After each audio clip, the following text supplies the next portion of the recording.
10 juin. Cher papa, ceci est la lettre la plus pénible que je vous ai écrite jusqu'à présent, mais j'ai bien réfléchi, et je ne reviendrai pas sur ma décision.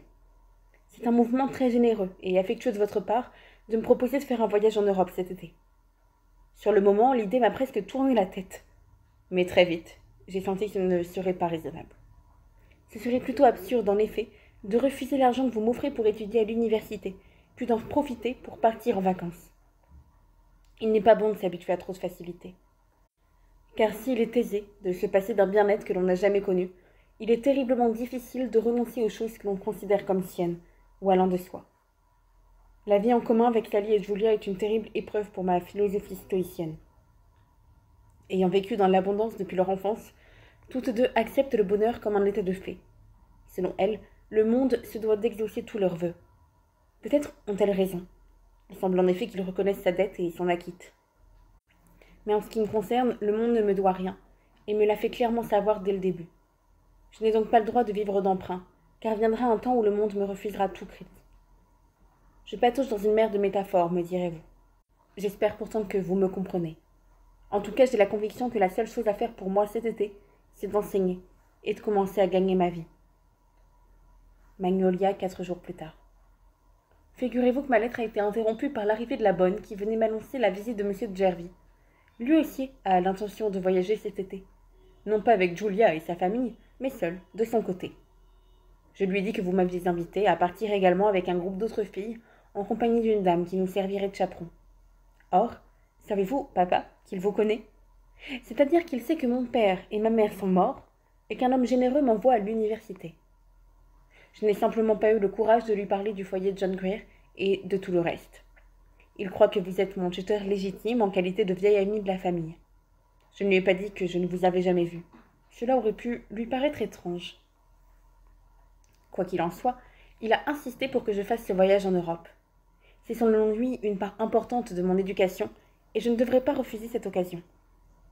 Lui aussi se trouvera à Paris à la même époque, et il me propose de fausser compagnie au chaperon de temps en temps pour m'emmener dîner dans de charmants petits restaurants exotiques. Eh bien, papa, je me suis presque laissé tenter, et peut-être même aurais-je cédé, si elle ne s'était montrée si dictatoriale. On peut me séduire doucement, par étapes, mais jamais de force. Or, il m'a traité d'enfant gâté, stupide, illogique, idéaliste, borné, entêté. Et ce n'est là qu'un échantillon des qualificatifs qu'il a employés. Il a dit que je ne savais pas ce qui était bon pour moi, et que je devais laisser les gens d'expérience en décider. Nous nous sommes presque querellés. En fait, je suis même tout à fait sûre que nous l'avons fait. À la suite de cet incident, j'ai fait rapidement ma malle, et me voilà ici. J'ai pensé qu'il valait mieux brûler mes vaisseaux avant de terminer la lettre que je vous écrivais. Ils sont tout à fait consumés à l'heure qu'il est. Je me trouve donc aux Grandes Falaises. C'est le nom de la villa de Mrs. Patterson. Ma malle n'est pas encore défaite, et Florence, la cadette, se bat déjà avec la première déclinaison des noms latins. Cela promet d'être une dure bataille. C'est une enfant gâtée de la pire espèce. Je devrais d'abord lui apprendre à étudier.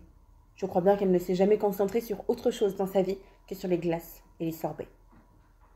Un coin tranquille des falaises nous sert de salle de classe, Mrs. Patterson souhaitant que les leçons aient lieu en plein air, et je dois avouer que, moi-même, je trouve difficile de me concentrer avec devant les yeux le panorama splendide de la mer bleue et des voiliers qui passent au loin. Et quand je pense que je pourrais en ce moment même voguer sur l'un d'entre eux à destination de terres étrangères, mais je ne veux pas penser à autre chose qu'à la grammaire latine. Les prépositions a ou ab, absque, coram, cum, de, et ou ex, prei, pro, sine, tenus, in, subter, sub et super gouvernent l'ablatif. Vous voyez, papa, me voilà déjà plongé en plein travail, les yeux résolument fixés vers le but à atteindre pour repousser toute tentation.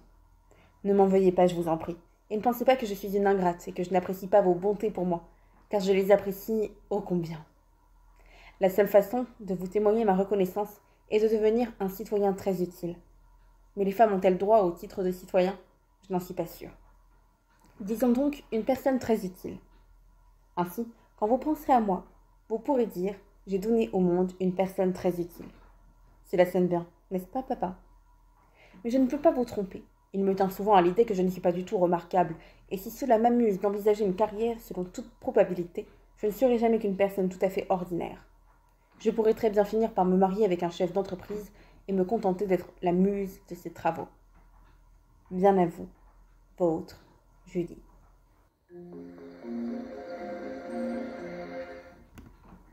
19 août. Cher Papa Longjambe, la fenêtre de ma chambre donne sur le plus joli paysage qui soit. Je devrais dire le plus joli océanage. Rien que des rochers et de l'eau. L'été s'achève. Je passe mes matinées avec le latin, l'anglais, l'algèbre et mes 2 ravissantes idiotes.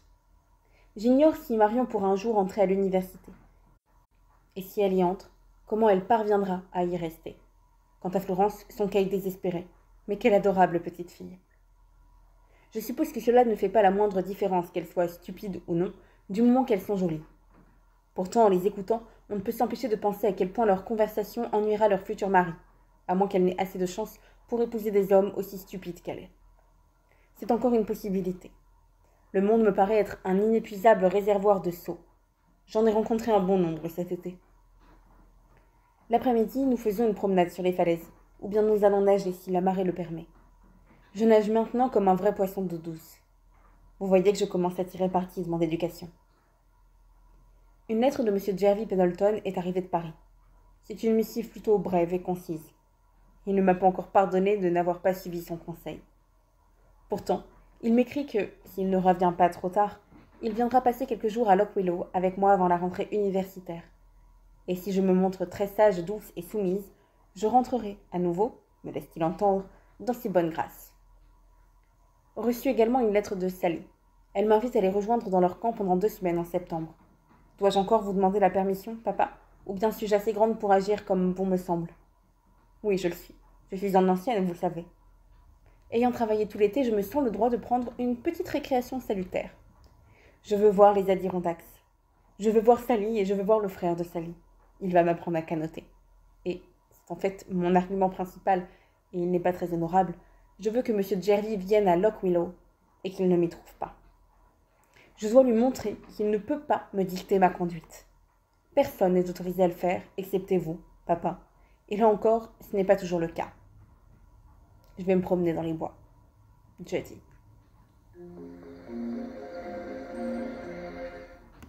Camp McBride, 6 septembre. Cher papa, votre lettre est arrivée trop tard, et je dois l'avouer que j'en suis heureuse. Si vous voulez que l'on suive vos instructions, il faudra dire à votre secrétaire qu'il me les transmette en moins de 2 semaines. Comme vous voyez, je suis ici, et j'y suis déjà depuis 5 jours. Les bois sont merveilleux, le camp est merveilleux, le temps est merveilleux, de même que les McBride et le monde entier. Je suis très heureuse. Jimmy m'appelle pour faire une partie de canoë sur le lac. Au revoir. Désolée de vous avoir désobéi, mais pourquoi êtes-vous si obstiné à me refuser quelques jours de détente? Après tout un été de travail, je mérite bien ces 2 semaines. Je vous trouve terriblement vieux jeu. Et pourtant, je vous aime toujours, papa, malgré tous vos défauts. Jeudi.